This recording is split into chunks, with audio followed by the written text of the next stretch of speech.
Listen carefully. This is not a story about success. This is not a lesson meant to inspire you. This is the kind of story most men recognize immediately, but rarely talk about. A story about being present in everyone's life and invisible in your own. He was the man who never complained, the one who always said, "I'm good," even when nothing felt good at all. He woke up every day, did what was expected of him, and carried responsibilities that no one else wanted. From the outside, his life looked stable, predictable, normal. But inside, something had been slowly wearing him down. He learned early that being needed was safer than being honest. When he helped people, they stayed. When he stayed quiet about his own problems, life moved smoothly. So he became reliable, dependable, the man others leaned on. And over time, that role became his entire identity. No one noticed how tired he was getting, how every smile cost him more energy than the last, how silence followed him, even in crowded rooms. He listened to everyone else's problems, offered support, gave advice, stayed late, showed up early. But when it was his turn to speak, the room always seemed busy. At night, when everything slowed down, the weight finally caught up to him. He lay awake, replaying moments where he could have spoken up but didn't. Conversations where he almost said how he really felt, and then chose silence instead. He wondered how he could be surrounded by people and still feel completely alone.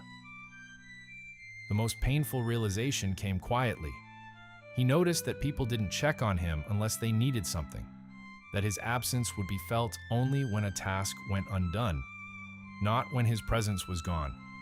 He wasn't missed as a person, he was missed as a solution. Once, he tried to change, just a little. He stopped answering every call immediately. He said he was tired, he asked for space, and that's when he saw the truth clearly. Messages slowed, invitations faded. The warmth he thought was real disappeared the moment he stopped being useful. That was when something inside him broke. Not in a dramatic way, no shouting, no tears, just a quiet understanding. He realized that he had trained people to expect strength from him, but never vulnerability. And now, they didn't know what to do with him when he finally needed something back. Days blended into each other. Work, sleep, repeat. He kept going, because stopping felt dangerous, because rest felt like failure, because he didn't know who he was without responsibility. He had built his life around endurance, not happiness. What hurt the most wasn't that life was hard. It was that no one noticed how hard it was for him. He wasn't asking to be saved.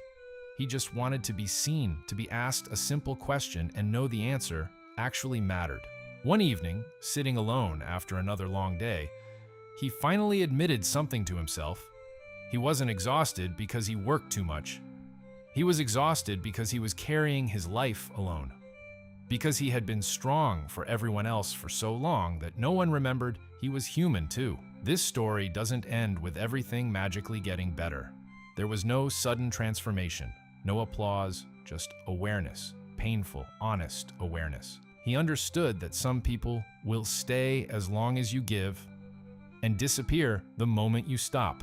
And for the first time in his life, he asked a question that scared him. What happens if I stop being okay all the time? That question didn't give him answers, but it gave him space, and in that space, something new began to form.